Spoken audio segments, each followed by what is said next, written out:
Assalamualaikum warahmatullahi wabarakatuh. Kami dari kelompok B ingin mempresentasikan hasil diskusi kami mengenai materi kewirausahaan di bab 5, yaitu tentang identifikasi dan analisis peluang bisnis domestik dan internasional. Sebelum mempresentasikan hasil diskusi kami akan memperkenalkan anggota terlebih dahulu. Next.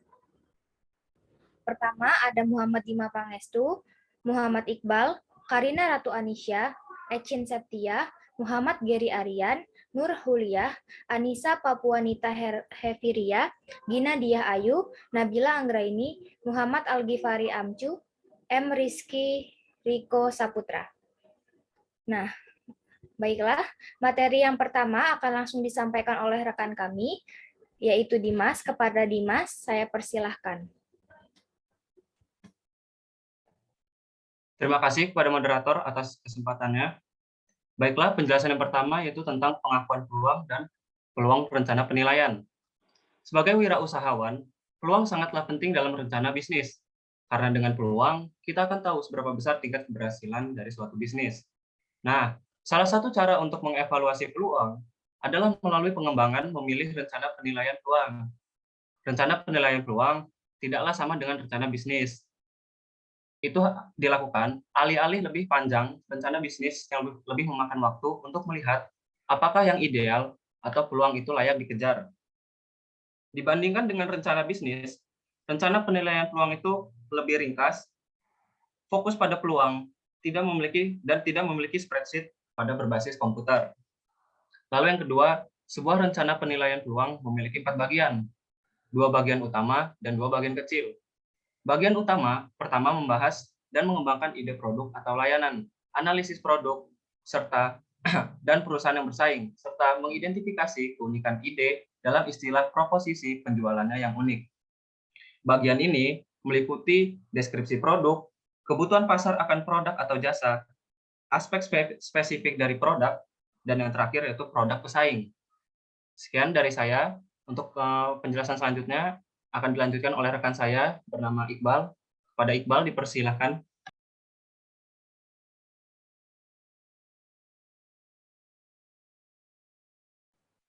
Baik, terima kasih. Sumber informasi, bantuan umum. Informasi dan bantuan sudah banyak tersedia yang dapat digunakan oleh pengusaha. Salah satunya yaitu Source, yang merupakan organisasi non-profit yang menyediakan layanan online dan bantuan langsung di sekitar 400 lokasi cabang di seluruh Amerika Serikat.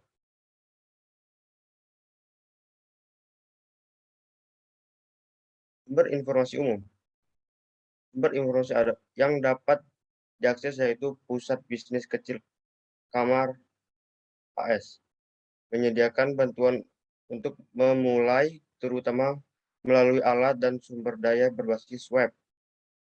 Toolkit startup-nya sangat membantu dalam memulai bisnis karena berfokus pada segala hal, mulai dari mengevaluasi ide hingga mengembangkan bisnis, merencanakan, mengakses modal, dan meluncurkan usaha.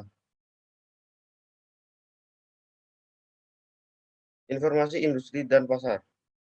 Ada banyak sumber informasi baik di perusahaan yang berkompetitif, ukuran pasar, karakteristik, dan tingkat pertumbuhan yang tersedia untuk pengusaha dalam mengidentifikasi kesempatan informasi umum, industri, dan informasi pasar sumber.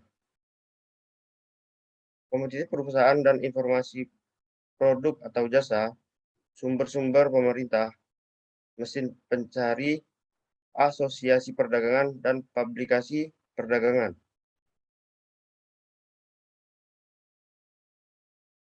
Asosiasi perdagangan. Asosiasi perdagangan di Amerika Serikat dan di seluruh dunia juga merupakan sumber yang baik data industri tentang negara tertentu. Beberapa asosiasi perdagangan melalui survei pasar terhadap mereka, kegiatan domestik dan internasional, anggota dan secara strategis terlibat dalam masalah standar nasional untuk industri tertentu mereka.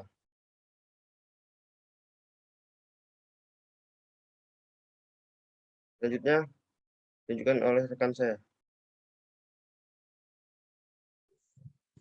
Selanjutnya, publikasi perdagangan. Ada banyak publikasi domestik dan internasional yang dikhususkan untuk industri tertentu. Itu juga merupakan sumber informasi yang baik. Konten editorial jurnal-jurnal ini dapat menyediakan informasi dan wawasan menarik tentang tren, perusahaan, dan pameran dagang dengan memberikan lebih banyak perspektif lokal tentang pasar dan kondisi pasar tertentu. Next. Sifat-sifat kewirausahaan. Kewirausahaan menyangkut berbagai banyak hal dari kesiapan, tanggung jawab, dan keahlian dalam usahanya. Seorang wirausahawan harus memiliki sifat-sifat kewirausahaan yang baik. Menurut McClelland, seorang wirausahawan memiliki sifat dan karakteristik sebagai berikut. Yang pertama, keinginan untuk berprestasi, kedua, keinginan untuk bertanggung jawab, ketiga, prarasa terhadap resiko-resiko menengah, keempat, pemahaman tentang sebuah keberhasilan, kelima, rangsangan oleh umpan balik, keenam, aktivitas energik, ketujuh, orientasi ke masa depan, kedelapan, keterampilan dalam pengorganisasian, dan yang kesembilan, sikap terhadap uang. Next.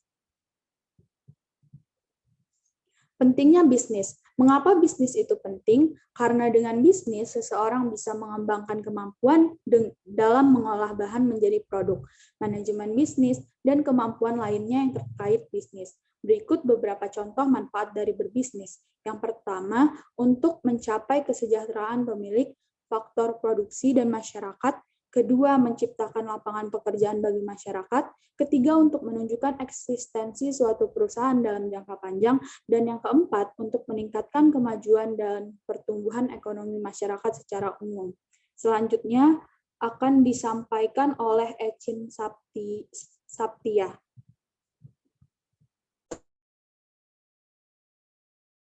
Baiklah, di sini saya akan melanjutkan materi mengenai bisnis internasional versus domestik. Next. Yang membedakan antara bisnis domestik dan internasional adalah variasi yang berbeda, penting, dan faktor-faktor yang mempengaruhi setiap keputusan. Meskipun pengusaha internasional dan domestik ini peduli dengan penjualan, biaya, dan keuntungannya. Nah, di sini terdapat faktor-faktor yang mempengaruhi keputusan perusahaan internasional. Yang pertama itu politik. Dalam politik hukum, pemerintah terus memainkan peran lebih besar dalam mengatur kegiatan bisnis. Selain itu, politik hukum yang dihadapi pengusaha bervariasi secara signifikan di seluruh dunia sehingga perlu dilakukannya analisis secara kolektivisme dan individualisme. Selain itu, lingkungan politik ini mencerminkan hubungan antara bisnis dan pemerintah yang biasanya dalam bentuk peraturan pemerintah terhadap bisnis, sehingga penting bagi para pengusaha untuk memahami aspek politik dan hukum ini yang dapat memfasilitasi dan menghambat pertumbuhan bisnis, seperti metode pemberlakuan kebijakan publik, hukum yang berlaku, serta konflik antar pemerintah yang harus diperhatikan. Yang kedua, lingkungan ekonomi. Lingkungan politik suatu negara terkait erat dengan lingkungan ekonomi yang menyangkut masalah perpajakan dan perdagangan, di mana pada perpajakan ini mengacu pada keseluruhan pajak yang dikenakan pada produk, pendapatan, dan properti. Selain itu, dalam strategi bisnis domestik, sebuah negara tunggal pada tingkat perkembangan ekonomi tertentu menjadi fokus dari upaya-upaya kewirausahaan perusahaan, seperti tingkat perkembangan ekonomi. Tingkat perkembangan ekonomi dalam suatu negara memiliki perbedaan, sehingga suatu perusahaan harus mampu menyesuaikan rencana bisnisnya. Next. Faktor yang ketiga yaitu sosial. Terdapat tren yang terkait erat dengan faktor sosial yang harus dianalisis untuk memastikan produk yang dijual memiliki daya tarik pasar. Nah, di sini terdapat 4 jenis faktor sosial tersebut yang meliputi pertama, psikografis. Psikografis ini mengacu pada minat, aktivitas, dan pendapat serta bantuan yang menjelaskan apa itu nilai konsumen dan bagaimana mereka memilih. Yang kedua, bahasa. Bahasa ini digunakan untuk mempermudah para pelaku usaha. Dan yang ketiga itu etika. Etika budaya berhubungan dengan nilai dan moral masyarakat dan bagaimana mereka menerjemahkannya untuk penerimaan masyarakat. Yang keempat, peristiwa besar. Peristiwa besar ini dapat menciptakan perubahan tiba-tiba dalam opini publik atau pembelian baru secara cepat. Faktor yang keempat yaitu etika. Etika menyelaraskan tanggung jawab sosial perusahaan dengan operasi perusahaan. Secara ekologis, sikap ramah ini menguntungkan para pemegang saham, karyawan, dan masyarakat luas. Yang kelima yaitu faktor teknologi. Tingkat teknologi dan kematangan teknologi serta kesediaannya sangat penting dalam menjalankan usaha. Produk-produk baru dalam sebuah negara diciptakan berdasarkan kondisi dan infrastruktur yang terdapat dalam suatu usaha. Umumnya, teknologi ini mencakup semua cara yang ditempuh perusahaan untuk menciptakan nilai bagi konstituen mereka. Selanjutnya akan disampaikan oleh Gary.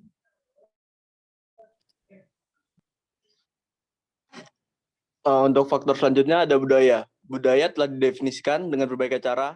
Istilah umumnya mengacu pada cara umum berpikir dan berperilaku yang diturunkan dari orang tua kepada anak atau ditransmisikan oleh organisasi sosial. Dikembangkan dan kemudian diperkuat melalui tekanan sosial. Budaya mencakup beberapa aspek elemen.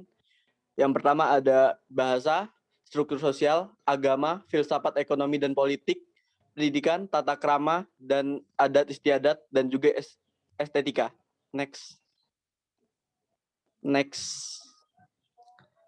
Aspek yang pertama ada bahasa kini yang umum digunakan dalam bidang bisnis adalah bahasa Inggris. Oleh karena itu, seorang usahawan wajib memahami bahasa Inggris dalam bisnis. Meskipun bahasa Inggris secara umum telah menjadi bahasa umum bisnis, berurusan dengan bahasa selain bahasa Inggris hampir selalu membutuhkan bantuan lokal, baik dalam bentuk penerjemah lokal, firma riset dan pasar lokal, atau periklanan lokal agen. Next. Aspek yang selanjutnya ada tatanan sosial. Seorang wirausahawan perlu memahami tatanan sosial yang menjadi target konsumen, yang termasuk keluarga, kelas ekonomi, orang-orang yang menjadi rekan kerja pelanggan, memiliki dampak dalam keputusan pembelian. Menurut laporan terbaru oleh Forrester Research, mencatat bahwa 70% konsumen mempercayai rekomendasi merek dari teman. Aspek selanjutnya ada agama. Agama, beberapa negara bagian di Amerika Serikat memiliki hukum biru yang dirancang untuk menegakkan standar agama, seperti melarang pembelian alkohol atau berburu pada hari Minggu. Jadi seorang usahawan harus mengerti bagaimana situasi dan kondisi di tempat konsumen yang dituju. Next.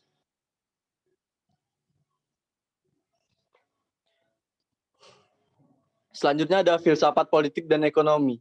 Sebuah pemerintahan politik negara yang mendukung pasar bebas dan kapitalisme atau di spektrum berlawanan, sosialisme memiliki dampak besar pada berbagai macam masalah ekonomi, seperti sejauh mana para pemimpin suatu negara mendukung perdagangan bebas dapat mempengaruhi peran yang dimainkan dalam embargo, sanksi perdagangan, dan juga kontrol ekspor. Next. Selanjutnya ada pendidikan. Pengusaha juga disebut sebagai pendidik karena saat memperkenalkan produk atau layanan baru pada pasar baru, mereka harus menjadi konsumen agar mengerti tentang nilai dan bagaimana cara menggunakan produk yang dia berikan. Tata krama dan adat istiadat. Seorang usahawan harus memiliki tata krama dan adat istiadat di tempat yang akan menjadi target pasarnya. Next. Yang terakhir ada estetika. Aspek terakhir dari budaya adalah estetika yang memiliki implikasi tidak hanya sebagai bagaimana produk itu dikemas, namun juga rancangan pada kantor dan juga harus memiliki desain yang estetik tertentu. Contohnya ada warna merah yang dianggap sebagai peruntukan di Cina, sedangkan kuning dikaitkan dengan wewenang. Oleh karena itu, jika berhasil untuk dapat mendirikan kantor permanen pada suatu negara asing, penting untuk beradaptasi dan memahami dengan rasa seni yang ada di tempat tersebut. Misalnya McDonald yang telah belajar mengadaptasi restoran hingga preferensi desain lokal, dan bahkan pemerintah Amerika Serikat memperhatikan desainnya. Materi selanjutnya akan dijelaskan oleh Nur Hulia.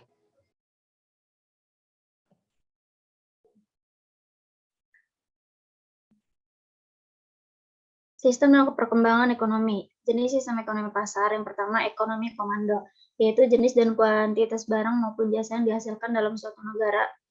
Harga jualnya direncanakan pemerintahan. Yang kedua ekonomi campuran. Beberapa bagian dari ekonomi mempunyai kepemilikan swasta dan kepemilikan negara.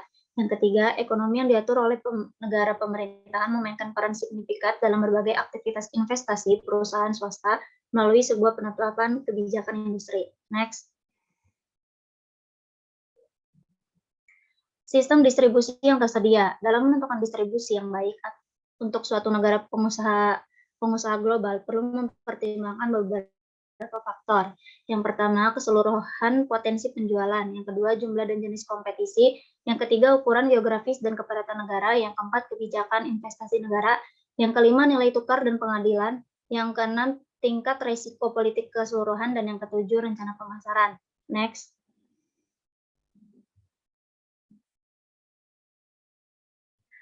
Motivasi untuk menjadi global. Beberapa motivasi di luar penjualan dan keuntungan tradisional juga dapat memotivasi seorang wirausahawan untuk mendunia.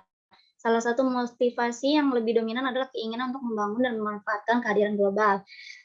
Jadi ketika seorang pengusaha mendunia, banyak perusahaan operasi dapat diinternasionalkan dan dimanfaatkan. Misalnya, saat mendunia, file pengusaha akan membangun sistem distribusi global dan manufaktur terintegrasi kemampuannya. Apple Computer telah melakukan ini dengan baik, menciptakan margin keuntungan yang kokoh di seluruh bagian rantai pasokan yang mapan. Membangun ini memberikan perusahaan kewirausahaan sebuah perusahaan keuntungan kompetitif karena mereka tidak hanya memfasilitasi keberhasilan produksi dan distribusi perusahaan produk saat ini, tetapi juga membantu mencegah produk kompetitif. Dengan mendunia, sebuah pengusaha dapat menawarkan berbagai produk yang berbeda dengan harga yang lebih baik. Yang selanjutnya akan disampaikan oleh Anissa Papuanita.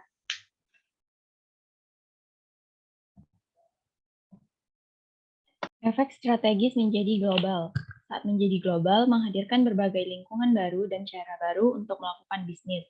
Itu juga disertai dengan serangkaian masalah luas yang sama sekali baru.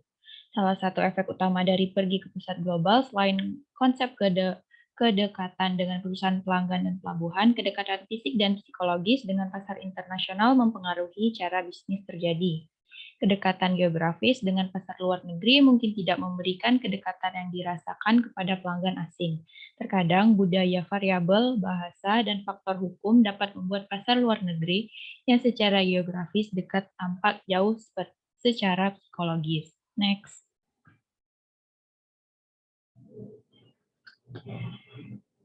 Adapun tiga masalah yang terlibat dalam jarak psikologis. Yang pertama, jarak yang dibayangkan oleh pengusaha mungkin lebih didasarkan pada persepsi daripada kenyataan. Beberapa orang Kanada dan bahkan pengusaha Australia terlalu fokus pada kesamaan yang mereka bagi dengan pasar Amerika Serikat, melupakan perbedaan besar. Perbedaan ini yang ada di setiap pasar internasional perlu diperhitungkan untuk menghindari kesalahan yang mahal. Yang kedua, kedekatan psikologis yang lebih dekat memudahkan perusahaan wirausaha untuk memasuki pasar. Mungkin menguntungkan bagi pengusaha untuk mulai melakukan bisnis global, memilih pasar yang lebih dekat secara psikologis untuk mendapatkan pengalaman sebelum masuk pasar yang lebih jauh secara psikologis.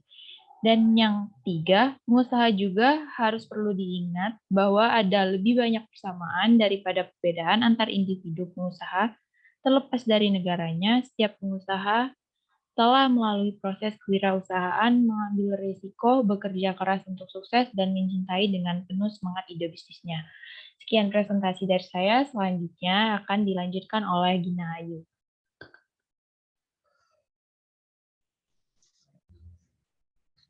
Pemilihan pasar asing. Dua masalah kritis bagi pengusaha adalah pemilihan pasar luar negeri dan strategi masuk pasar. Keputusan dalam pemilihan pasar harus didasarkan pada penjualan dan perdagangan sebelumnya, kebutuhan data untuk dikuasai maupun negara. Perbedaan yang signifikan atau perbedaan antara pasar global dan domestik seluruh proses keputusan global yang dibutuhkan bahwa proses pemilihan pasar didasarkan pada informasi sebanyak mungkin. Data dikumpulkan dan dianalisis untuk pemilihan pasar juga akan digunakan dalam mengembangkan strategi masuk dan pemasaran yang sesuai. Salah satu metode yang baik digunakan dalam pendekatan 5 langkah yaitu yang pertama, mengembangkan indikator yang sesuai. Indikator yang sesuai dikembangkan berdasarkan penjualan sebelumnya, penelitian persaingan, pengalaman, dan diskusi dengan pengusaha lain yang melakukan bisnis global. Indikator khusus untuk melakukan perlu dikembangkan dalam 3 area umum. Yang pertama yaitu ukuran pasar secara keseluruhan indikator pertumbuhan pasar, dan indikator produk. Indikator untuk ukuran pasar menghasilkan sekutu berpusat di sekitar populasi, pendapatan per kapita, pasar untuk spesifik produk, dan jenis perusahaan serta penjualan dan keuntungan produk tertentu. Yang kedua yaitu mengumpulkan data dan mengubahnya menjadi indikator pembanding. Melibatkan pengumpulan data untuk masing-masing indikator ini dan membuat perbandingan data. Baik data primer dan data sekunder perlu dikumpulkan. Biasanya data sekunder dikumpulkan terlebih dahulu untuk menetapkan informasi apa yang masih perlu dikumpulkan melalui penelitian utama. Saat mengumpulkan data sekunder internasional ada beberapa masalah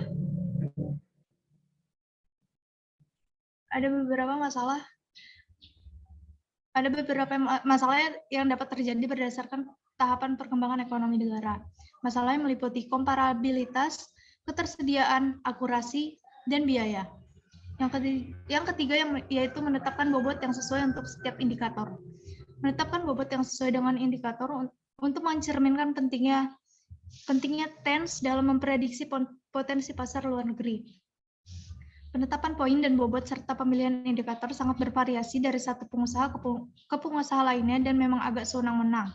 Menganggap kurang, ini membutuhkan hasil dan pengambilan keputusan pemilihan pasar yang jauh lebih baik. Yang keempat yaitu menganalisis data. Saat melihat data, pengusaha harus evaluasi hasil dengan cermat. Ia juga harus mencari kesalahan, karena kesalahan juga dapat terjadi dengan mudah terbuat. Juga analisis bagaimana jika harus dilakukan dengan mengubah beberapa bobot dan melihat bagaimana hasil bervariasi. Dan yang terakhir yaitu memiliki pasar yang sesuai dari peringkat pasar. Melibatkan pemilihan pasar untuk dimasuki serta pasar tindak lanjut sehingga strategi masuk yang tepat dapat ditentukan dan rencana pasar dikembangkan. Next. Contoh kasus, Tesco keluar dari pasar Amerika Serikat. Pada November 2007, pengecer Inggris Tesco memasuki bisnis pasar grosir Amerika Serikat dengan merek baru, segar, dan mudah. 5 tahun kemudian, perusahaan sedang mempersiapkan keluar di tengah kerugian terus-menerus dan upaya gagal untuk menarik daya tarik pasar yang luas. Didirikan pada tahun 1919, Tesco cukup sukses di dunia Britania Raya. Perusahaan menawarkan kedua produk yaitu makanan, barang dagangan umum, elektronik, pakaian, dan gas, serta jasa yaitu penjualan online, telepon, layanan komunikasi, dan layanan keuangan. Amerika Serikat bukanlah upaya pertama Tesco di ekspansi internasional. Pada 2012, mereka sudah berakhir 3.200 toko di 12 negara di luar Amerika Serikat. Dalam memasuki pasar Amerika Serikat, mereka berusaha untuk memahami kebiasaan hidup, makan, dan belanja konsumen Amerika Serikat dengan mempekerjakan orang untuk tinggal di rumah konsumen Amerika Serikat. Meskipun demikian, Tesco di bawah memperkirakan bagaimana orang Amerika berbelanja, seperti Natalie Berg dari Planet Retail mencatat.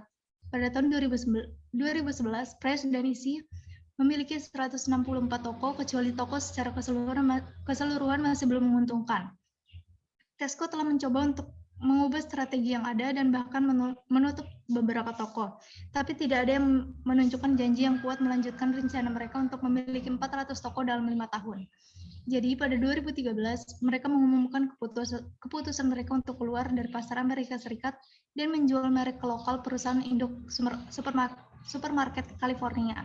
Saat keluar dari pasar Amerika Serikat, Tesco, Fresh, dan Easy mengeluarkan biaya hampir $2 miliar. Mungkin kesalahan terbesar Tesco berada di tempat yang salah, ditempatkan pada waktu yang salah, sehingga situasi seperti ini tidak dapat dihindari. Materi selanjutnya akan disampaikan oleh Nabila Anggraini.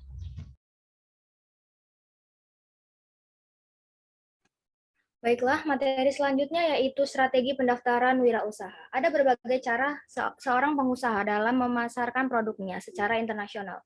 Mode memasuki atau terlibat dalam bisnis internasional dapat dibagi menjadi tiga kategori umum, yaitu mengekspor, pengaturan equity, dan investasi asing langsung. Mengekspor sendiri dibagi menjadi dua klasifikasi, yaitu ekspor tidak langsung dan ekspor langsung. Ekspor tidak langsung ini melibatkan adanya pengusaha lokal yang memasarkan atau menggunakan perusahaan manajemen ekspor. Perusahaan manajemen ekspor ini adalah cara lain untuk mengekspor tidak langsung. Perusahaan manajemen ekspor menangani semua penjualan, pemasaran, dan pengiriman, selain masalah teknis pada proses ekspor. Yang kedua ada ekspor langsung. Pengusaha melibatkan distributor independen atau memiliki perusahaan kantor perjalanan luar negeri. Itu juga merupakan cara untuk terlibat dalam bisnis internasional. Distribusi independen ini langsung menghubungi pelanggan potensial serta mengurus semua teknis pengaturan ekspor, dokumentasi, pembiayaan, pengiriman untuk tingkat kondisi yang ditetapkan. Ketika kondisi pasar dan keuangan mengharuskan adanya perubahan, maka pengaturan non-equity seorang pengusaha dapat masuk ke bisnis internasional dengan 3 jenis pengaturan non-equity. Yang pertama ada perizinan. Perizinan melibatkan pengusaha yang merupakan produsen, penerima lisensi, memberikan haknya kepada pemberi lisensi untuk menggunakan hak paten, merek dagang, teknologi, produksi, proses, atau produk dengan imbalan pembayaran royalti. Pengaturan lisensi adalah cara paling tepat ketika pengusaha tidak berniat memasuki pasar. Selanjutnya adalah turnkey project. Turnkey project adalah salah satu metode yang dapat digunakan pengusaha untuk memasuki bisnis internasional tanpa banyak risiko. Turnkey project ini sebuah metode melakukan bisnis internasional di mana pengusaha asing memasok teknologi manufaktur dan infrastruktur lalu mengubahnya ke pemilik lokal. Yang ketiga ada kontrak manajemen. Kontrak manajemen memungkinkan negara pembeli untuk mendapatkan keahlian asing tanpa memberikan kepemilikan sumber dayanya kepada orang asing. Bagi pengusaha, kontrak manajemen ini adalah cara memasuki pasar luar negeri tanpa investasi ekuitas yang besar. Yang terakhir ada investasi asing. Investasi asing terbagi menjadi beberapa metode. Yang pertama ada kepentingan minoritas. Kepentingan minoritas sendiri merupakan suatu bentuk investasi asing langsung di mana pengusaha investasi memegang minoritas posisi kepemilikan di usaha asing. Perusahaan yang sering menggunakan metode ini adalah perusahaan di Jepang. Yang kedua ada joint ventures atau usaha patungan. Dua perusahaan yang bergabung bersama-sama dan membentuk perusahaan ketiga di mana mereka saling membagi ekuitas. Contohnya, satu perusahaan Korea Selatan dan perusahaan Amerika Serikat bersama-sama membentuk perusahaan ketiga lalu saling membagi ekuitas. Yang ketiga ada minat mayoritas. Kepentingan mayoritas perusahaan memungkinkan wirausahawan memperoleh kendali manajerial sambil mempertahankan identitas lokal perusahaan yang diakuisisi. Yang ketiga ada merger. Merger sendiri terbagi menjadi 5. Next.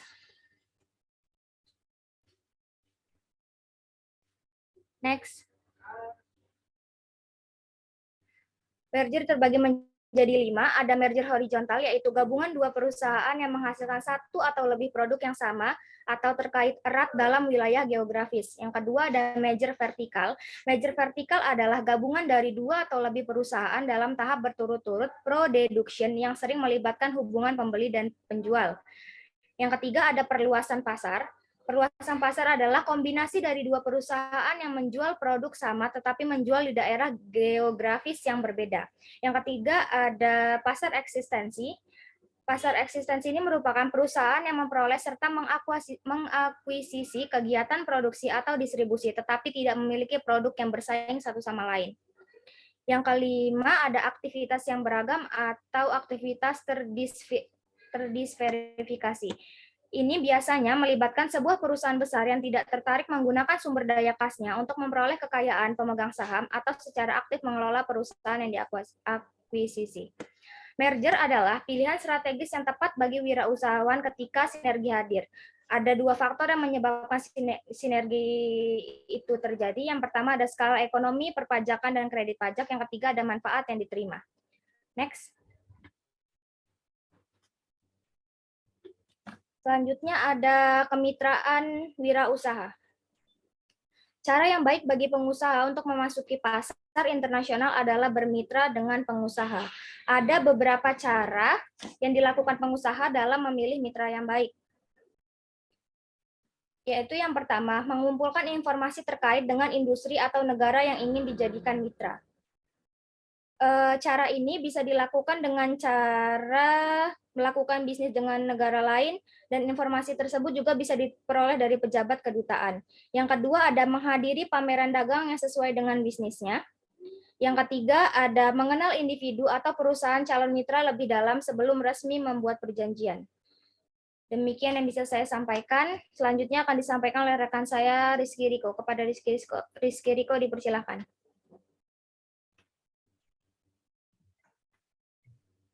Selanjutnya saya akan membacakan aspek perdagangan internasional. Ada berbagai sikap di seluruh dunia tentang perdagangan, mulai sekitar tahun 1947 dengan perkembangan perjanjian perdagangan umum dan pengurangan tarif lainnya hambatan perdagangan, umumnya ada suasana positif secara keseluruhan terkait perdagangan antar negara. Di antaranya yang pertama ada Perjanjian Umum tentang Tarif dan Perdagangan atau GATT. Salah satu perjanjian perdagangan yang paling lama bertahan adalah Perjanjian Umum tentang Tarif dan Perdagangan atau GATT yang didirikan pada tahun 1947. GATT adalah perjanjian multilateral dengan tujuan liberalisasi perdagangan dengan menghilangkan atau mengurangi tarif, subsidi, dan kuotas. Keanggotaan GATT mencakup lebih dari 100 negara dan memiliki banyak putaran tarif pengurangan. Salah satunya adalah putaran Uruguay yang berlangsung dari 1986 hingga 1993. Di setiap putaran, pengurangan tarif bersama dinegosiasikan dipantau antara negara anggota dan dipantau oleh sistem yang disepakati bersama. Jika sebuah negara merasa telah terjadi pelanggaran, dapat diminta penyelidikan oleh administrator GATT yang berbasis di Jenewa. Jika penyelidikan mengungkap pelanggaran, anggota negara dapat meminta untuk menekan negara yang melanggar untuk mengubah kebijakannya dan menyesuaikannya untuk mengubah negara yang melanggar. Sementara GATT telah membantu mengembangkan lebih banyak perdagangan yang ketat. Keanggotaan sukarela memberikan sedikit kewenangan untuk memastikan bahwa tidak dibatasi perdagangan yang akan terjadi. Yang kedua ada perjanjian perdagangan dan area perdagangan bebas. Dalam beberapa kasus, kelompok negara bersatu untuk meningkatkan perdagangan dan investasi antara negara-negara dalam grup dan mengecualikan negara-negara di luar grup. Satu yang sedikit diketahui, perjanjian antara Amerika dan Israel ditandatangani pada tahun 1985 menetapkan perdagangan bebas area atau FTA.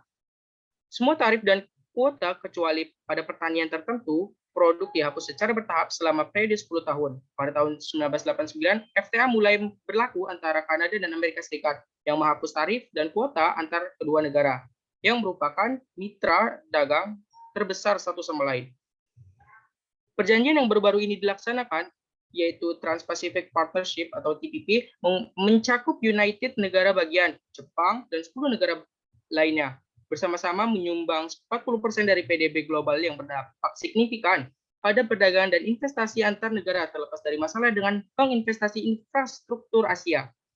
Blok perdagangan penting lainnya adalah komunitas ISI. Tidak seperti GATT atau NAFTA, ISI didirikan atas dasar supranasionalitas. Dengan negara anggota tidak dapat membuat perjanjian perdagangan sendiri yang tidak sesuai dengan ISI, peraturan dan memiliki mata uang yang sama yaitu euro.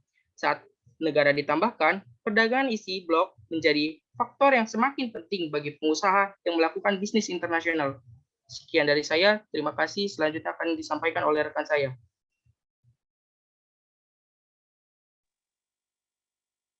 Strategi pengusaha dan perjanjian perdagangan. Jelas, setiap hambatan perdagangan dapat menimbulkan masalah bagi pengusaha. Hambatan perdagangan meningkat biaya pengusaha untuk mengekspor produk atau produk setengah jadi ke suatu negara. Jika peningkatan biaya menempatkan pengusaha pada kerugian kompetitif, sehubung dengan produk kompetitif asli, mungkin lebih ekonomis untuk membangun fasilitas produksi di dalam negeri. Pengekang ekspor sukarela dapat membatasi kemampuan pengusaha untuk menjual produk di suatu negara dari fasilitas produksi di luar negeri, yang juga dapat menjamin pendirian fasilitas produksi di dalam negeri agar dapat bersaing. Terkadang, pengusaha mungkin harus menempatkan fasilitas perakitan atau produksi di suatu negara agar sesuai dengan peraturan konten lokal negara tersebut. Next. Implikasi bagi pengusaha global. Sistem budaya, politik, ekonomi, dan distribusi suatu negara jelas mempengaruhi daya tarik sebagai pasar potensial dan peluang investasi potensial. Umumnya, biaya dan resiko politik lebih rendah di negara-negara berorientasi pasar yang lebih maju secara ekonomi dan politik. Namun, manfaat jangka panjang bagi seorang wirausaha adalah pertumbuhan dan ekspansi negara di masa depan. Peluang ini mungkin memang terjadi di negara yang kurang berkembang dan negara-negara yang kurang stabil. Pengusaha perlu hati-hati menganalisis negara untuk menentukan yang terbaik untuk masuk dan kemudian mengembangkan strategi masuk yang sesuai. Baiklah, di sini dapat kita simpulkan bahwa mengidentifikasi peluang pasar domestik dan internasional menjadi semakin meningkat. Sangat penting bagi lebih banyak pengusaha dan ekonomi negara mereka. Kewirausahaan internasional melaksanakan kegiatan bisnis oleh seorang wirausahawan melintasi batas-batas nasional.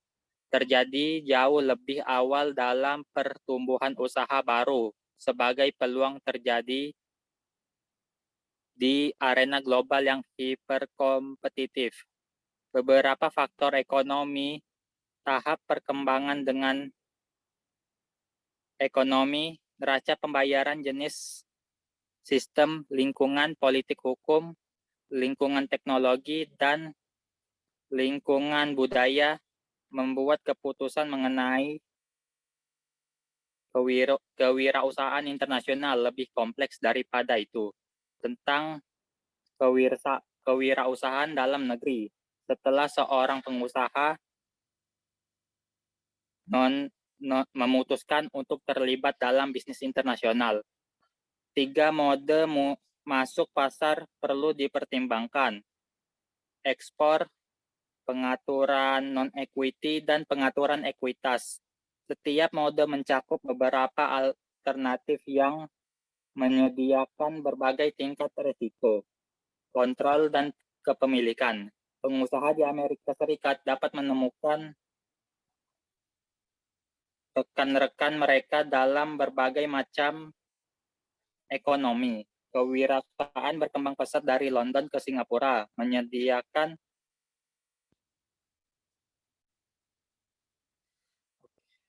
baiklah.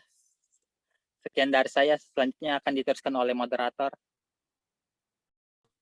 Terima kasih teman-teman atas penyampaian materinya. Demikianlah presentasi yang dapat kami sampaikan. Kurang lebihnya mohon maaf. Maka saya tutup. Wassalamualaikum warahmatullahi wabarakatuh.